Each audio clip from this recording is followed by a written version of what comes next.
ঢাকা ১৫ আসনে ধানের শীষে গণজোয়ার। মিল্টন ভাইকে ঘিরে ভোটারদের ব্যাপক উচ্ছ্বাস। রবিউল ইসলাম আমানের তথ্য ও চিত্রে দেখুন বিস্তারিত। ঢাকা ১৫ আসনে বাংলাদেশ জাতীয়তাবাদী দল বিএনপি মনোনীত প্রার্থী জননেতা শফিকুল ইসলাম মিল্টন ভাইয়ের ধানের শীষ প্রতীকে চলছে বিরামহীন গণসংযোগ ও প্রচারণা।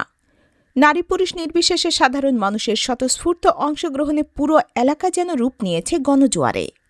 পশ্চিম শেওড়াপাড়া ও লিমিয়াটেক এলাকা থেকে শুরু করে বিভিন্ন অলিগলি ও ওয়াসা রোড পর্যন্ত ব্যাপক গণসংযোগ ও কর্মসূচি পরিচালিত হয়। প্রচারণায় সাধারণ মানুষের উপস্থিতি ও উচ্ছ্বাস প্রমাণ করে এলাকাবাসী পরিবর্তন চাই, উন্নয়ন চাই। আর সেই প্রত্যাশার প্রতীক হিসেবে মিল্টন ভাইকে সামনে রেখেই এগিয়ে যেতে চায় তারা।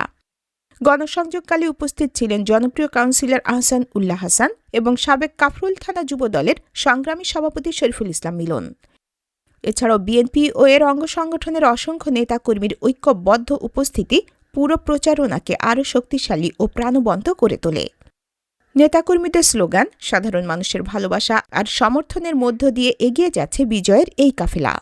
এলাকাবাসীর বিশ্বাস, ধানের শীষের বিজয়ের মধ্য দিয়ে ঢাকা ১৫ আসনে নতুন দিনের সূচনা হবে।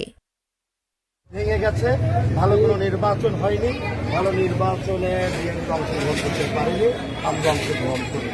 সেই কারণে মনে করি ঢাকা ১৫ আসনের মানুষ বিএনপিকে নিতে দেবে। উনি তো এখান থেকে নির্বাচন বাংলাদেশের সবচেয়ে বেশি বিএনপি মানুষকে সেখানে বরণ করেছে সারা বাংলাদেশে। অতএব এটা নিয়ে আমি কোনো চিন্তিত না। ঢাকা ১৫ আসনে বিএনপির দুর্গ। আগামী ১২ তারিখে ঢাকা ১৫ আসনের জনগণ তার প্রার্থী